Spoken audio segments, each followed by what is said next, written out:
2024 கெமிஸ்ட்ரிக்கான Nobel பிரைஸை 3 பேத்துக்கு பகிர்ந்து கொடுக்குறாங்க. இதில் இன்ட்ரெஸ்டிங்கான விஷயம் என்னென்னா, அதில் ஒருத்தர் மட்டும்தான் பயோகெமிஸ்ட்ரி ஃபீல்டை சேர்ந்தவர், மற்ற 2 பேரும் ஏஐ ஃபீல்டை சேர்ந்தவங்க.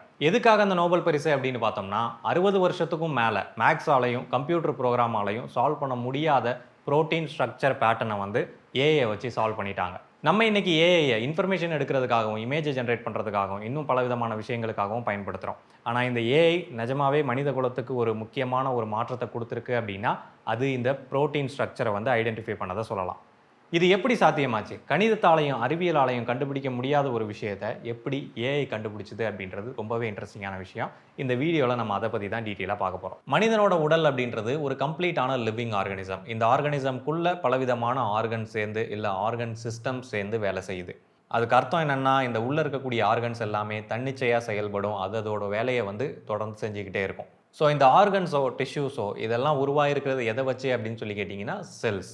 நம்ம வந்து கேள்விப்பட்டிருப்போம், blood cells, muscle cells, nerve cells, இந்த மாதிரி செல்ஸ் தான் வந்து அந்த ஆர்கன்ஸை உருவாகுது. ஒரு செல் அப்படின்றது தான் மினிமம் லெவலில் இருக்கக்கூடிய கம்ப்ளீட்டான பயாலாஜிக்கல் லைஃப் ஃபார்ம். ஸோ ஒரு செல் இருக்குது அப்படின்னா அதையும் ஒரு உயிரினமாக தான் நம்ம கன்சிடர் பண்ணணும். இந்த செல்லுக்குள்ளே தான் ப்ரோட்டீன்ஸ் இருக்கும். ப்ரோட்டீன்ஸ்னு மட்டும் கிடையாது, லிப்பிட்ஸு, ஆசிட்ஸு, மினரல்ஸு, அயான்ஸு, இந்த மாதிரி பல்வேறு விதமான விஷயங்கள் சேர்ந்துருக்கும். இந்த ப்ரோட்டீனை ஃபங்க்ஷனல் பயோமாலிக்யூல் அப்படின்னு சொல்லி சொல்லுவோம். இதில் இருக்கக்கூடியது அமினோ ஆசிட்ஸ். பல்வேறு விதமான அமினோ ஆசிட்ஸ் ஒன்னோட இன்னொன்று ஜாயின் ஆகி ஒரு செயின் ஃபார்மேட்டில் இருக்கும். மாலிகுலர் குரூப்பால் உருவானது தான் அமினோ ஆசிட் அப்படின்றது. இதுக்குள்ளே கார்பாக்சில் அப்படின்ற ஒரு குரூப் இருக்கும், ஏமீன் அப்படின்ற ஒரு குரூப் இருக்கும், ஹைட்ரஜனும் வந்து ஜாயின் ஆகிருக்கும், அண்ட் சைடில் ஒரு ஆர் குரூப் அப்படின்ற ஒன்று இருக்கும். சரி, இந்த மாலிக்யூல்ஸை உருவாக்கக்கூடியது என்னது? ஆட்டம்ஸ். நம்ம கார்பன் ஆட்டம், ஹைட்ரஜன் ஆட்டம்னு சொல்கிறோம் இல்லையா? ஸோ அதுதான் இந்த மாலிக்யூலை உருவாக்குது. ஸோ அணு அப்படின்றது என்னன்னு சொல்லி நமக்கு தெரியும். ஸோ ஒரு அணுவிலேருந்து ஒரு மனிதன் வரைக்கும் அதுக்குள்ளே என்னென்ன ஸ்டேஜஸ் இருக்குது அப்படின்றத நான் சொல்லியிருப்பேன். இதுலேருந்து உங்களுக்கு புரிஞ்சிருக்கும் ப்ரோட்டீன் எந்த இடத்துல அந்த ரோலை வந்து ப்ளே பண்ணுது அப்படின்னு சொல்லிட்டு. ஒரு லிவிங் செல்லில் இருக்கக்கூடிய ஒரு பகுதி தான் இந்த ப்ரோட்டீன் அப்படின்றது. உதாரணமாக பிளட் செல்ஸை எடுத்துக்கிட்டோம் அப்படின்னா அதில் ஹீமோக்ளோபின் அப்படின்றது ஒரு ப்ரோட்டீன், நம்மளோட ரத்தத்தில் ஆக்சிஜனை கேரி பண்ணிட்டு போகக்கூடியது. அதே மாதிரி ஆன்டிபாடிஸும் ஒரு ப்ரோட்டீன் தான். கொலாஜன், கெரட்டின், இந்த மாதிரி பல்வேறு விதமான ப்ரோட்டீன்ஸு பல்வேறு விதமான வேலைகளுக்காக நம்மளோட உடம்புல பல இடங்களில் பரவி கிடக்குது. இந்த ப்ரோட்டீன் ஒவ்வொரு இடத்துலையும் ஒவ்வொரு மாதிரியான வேலையை செய்யக்கூடியது. உடம்புல ஆக்சிஜனை கேரி பண்ணுறதுக்கு ஒரு ப்ரோட்டீன் இருக்குது அப்படின்னா அது ஆக்சிஜனை மட்டும்தான் கேரி பண்ணும். அதோட ஸ்ட்ரக்சர், அதில் இருக்கக்கூடிய அமினோ ஆசிட்ஸோட பாண்டிங் எல்லாமே அதுக்காக உருவாக்கப்பட்டதாக இருக்கும். ஸோ அப்போ அதோட வேலை ஆக்சிஜனை கேரி பண்ணுறது மட்டும்தான். ஸோ அந்த மாதிரி அதோட வேலைகள் மாறுபடும் போது அந்த ப்ரோட்டீனோட ஸ்ட்ரக்சரு, அதோட பாண்டிங்கு, இது எல்லாமே வந்து வேறு மாதிரி இருக்கும். இங்கே முக்கியமான பிரச்சனையே வந்து இதுதான். ஒவ்வொரு ப்ரோட்டீனும் ஒவ்வொரு விதமான ஸ்ட்ரக்சரில் இருக்குது அப்படின்றப்போ அந்த ஸ்ட்ரக்சரை கண்டுபிடிக்கிறது தான் கஷ்டம்.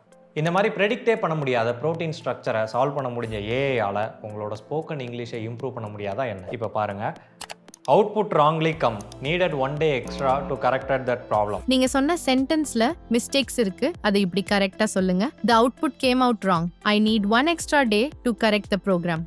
வேற ஏதாவது ஹெல்ப் வேணுமா? பாத்தீங்களா, புரோக்கன் இங்கிலீஷ்ல நான் பேசியும் ஒரு ஃப்ரெண்டு மாதிரி தமிழ் வழியிலேயே நமக்கு கரெக்ட் பண்ணி சொல்லிருச்சு.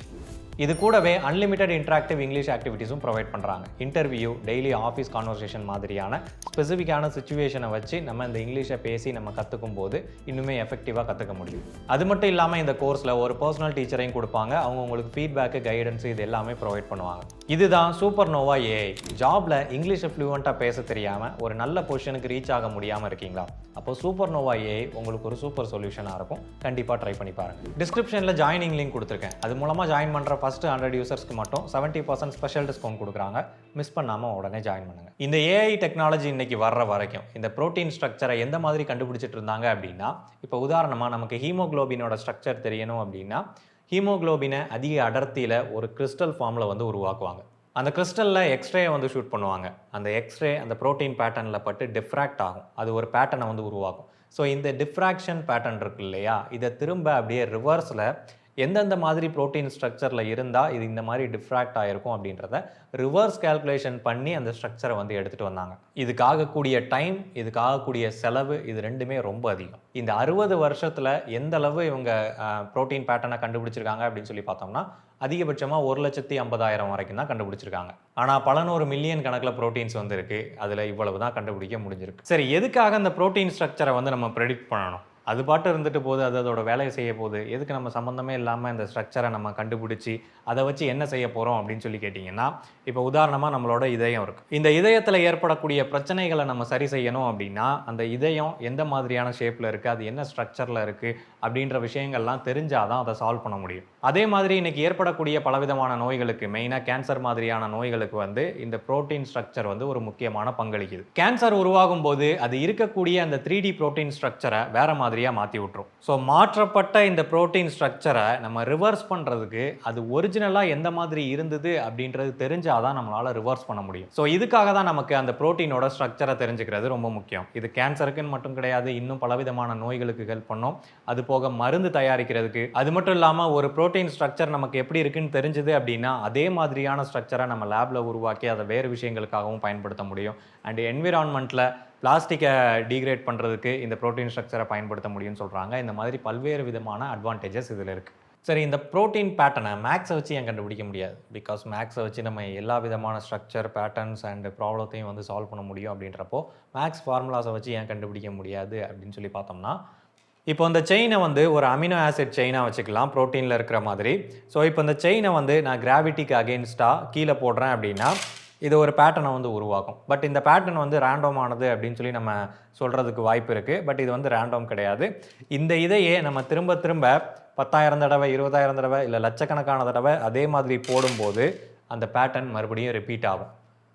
ஏன்னா இதில் வந்து நம்ம கிராவிட்டியை சேஞ்ச் பண்ண போகிறது கிடையாது. அதே மாதிரி நான் போட போகிற ஹைட்டும் அதே ஹைட்டில் இருந்து நான் போட போகிறேன். எந்த விதமான அட்மாஸ்பரிக் டிஸ்டர்பன்ஸும் கிடையாது. அப்படின்றப்போ நம்ம பல தடவை இதை திரும்ப திரும்ப பண்ணும்போது இந்த பேட்டர்ன் வந்து ரிப்பீட் ஆகும். அப்படின்றப்போ நமக்கு ஈஸியாக இது எந்த மாதிரி ஃபோல்ட் ஆகும் அப்படின்றத நம்மளால் ப்ரெடிக்ட் பண்ணிட முடியும் இல்லையா? அப்போ இதை மேக்ஸால் சால்வ் பண்ண முடியும் தானே அப்படின்னு சொல்லி நீங்கள் யோசிக்கிறதுக்கு வாய்ப்பு இருக்குது. எஸ், சால்வ் பண்ண முடியும். ஆனால் அதுக்கு எடுத்துக்கக்கூடிய டைம் தான் வந்து ரொம்ப அதிகமாக இருக்கும். 1969 சைரஸ் லெவின்தால் அப்படின்றவர் ஒரு கால்குலேஷனை கொண்டு வரார். இந்த எஸ்டிமேட் படி 100 அமினோ ஆசிட்ஸ் இருக்கக்கூடிய இந்த புரோட்டீன் செயின் வந்து எந்த அளவு 3D ஸ்ட்ரக்சரை எத்தனை எண்ணிக்கையில் உருவாக்கும் அப்படின்னு சொல்லி பார்த்தோம்னா 3^200 அந்த அளவுக்கு தான் இதோட எண்ணிக்கைகள் இருக்கும். இது வந்து கேட்குறதுக்கு சிம்பிளான நம்பராக தெரியலாம். ஆனால் ஒன்றுக்கு பின்னாடி நம்ம 95 0 போட்டால் நமக்கு என்ன எண்ணிக்கை கிடைக்குமோ, என்ன வேல்யூ கிடைக்குமோ அத்தனை பாசிபிலிட்டி இருக்குது அந்த 3D ஸ்ட்ரக்சர் உருவாகிறதுக்கு. சரி, இதை கம்ப்யூட்டர் ப்ரோக்ராம்குள்ளே ஃபீட் பண்ணி ஒரு நேனோ செகண்டுக்கும் இது ஒரு பேட்டர்னை சால்வ் பண்ணுது அப்படின்னு சொல்லி வச்சுக்கலாம்.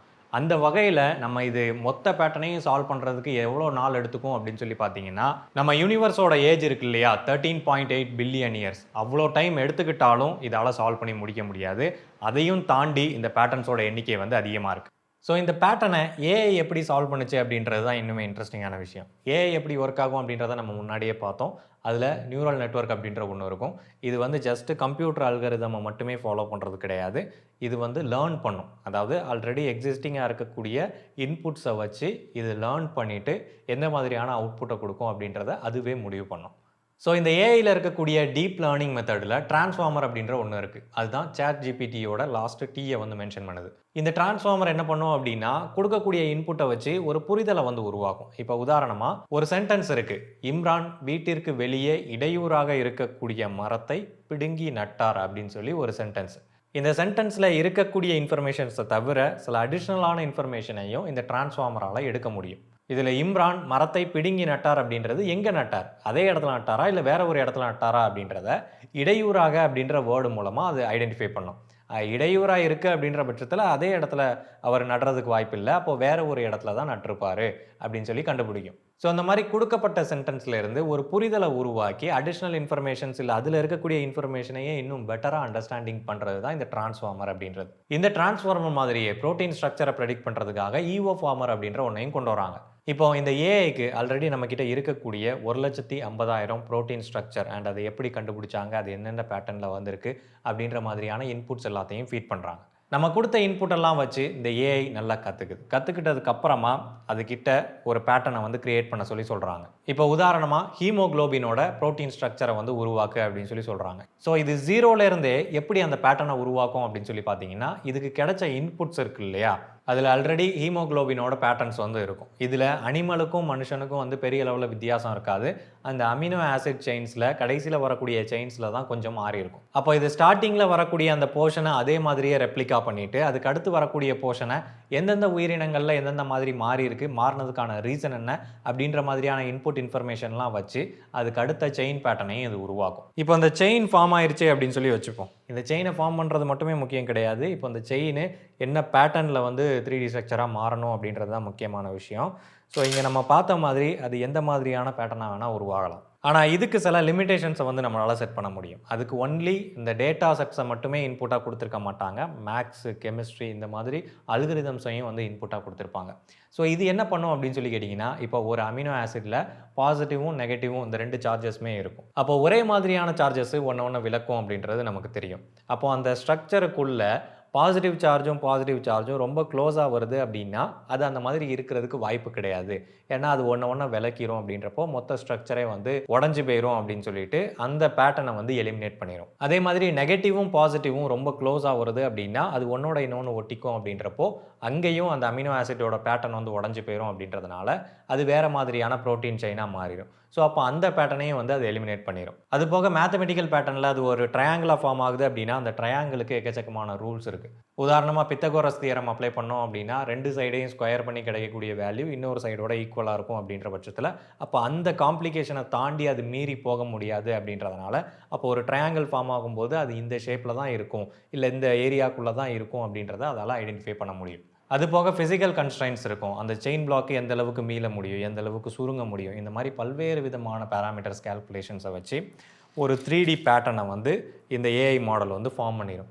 ஃபார்ம் பண்ணிட்டதுக்கப்புறமா இது கரெக்டாக இல்லையா அப்படின்றத ஒரிஜினல் பேட்டர்னோட ஆல்ரெடி நம்ம கண்டுபிடிச்சி வச்சுருக்கக்கூடிய அந்த ஹீமோக்ளோபின் பேட்டர்னோட கம்பேர் பண்ணி பார்க்கும்.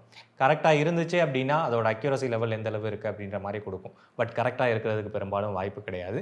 ஸோ அதனால் அது இன்னொரு சைக்கிள்குள்ளே போகும். ஸோ இது எதனால் கரெக்டாக இல்லை, 80% தான் மேட்ச் ஆகிருக்கு அப்படின்னா எங்கெங்கே இது மிஸ் மேட்ச் ஆகிருக்கு, எதனால் மிஸ் மேட்ச் ஆகிருக்கு அப்படின்ற ஒரு ரொட்டேஷனல் சைக்கிளில் இது வந்து போய்கிட்டே இருக்கும். எது வரைக்கும் அப்படின்னா ஓரளவுக்கு அக்யூரேட்டான ரிசல்ட் நமக்கு கிடைக்கிற வரைக்கும் இந்த சைக்கிள் வந்து ரிப்பீட் ஆகிக்கிட்டே இருக்கும். ஸோ அந்த மாதிரி பல நாட்கள் இந்த ஏஐ டூலை வந்து ட்ரெயின் பண்ணி ஃபைனலாக கொண்டு வந்தது தான் இந்த AlphaFold 3-4 அப்படின்றது. ஸோ இதில் நமக்கு என்ன ப்ரோட்டீனோட ஸ்ட்ரக்சர் வேணுமோ அதை சர்ச் பண்ணோம் அப்படின்னா அதோட ரிசல்ட்ஸ் எல்லாமே கீழே வந்துடும். ஸோ இதில் எக்ஸாம்பிளுக்கு ஹீமோக்ளோபின் அப்படின்னு சொல்லி அடிச்சிருக்கேன். அதிலே வந்து எக்கச்சக்கமான டைப்லாம் இருக்குது, அதெல்லாம் நமக்கு தெரியாது.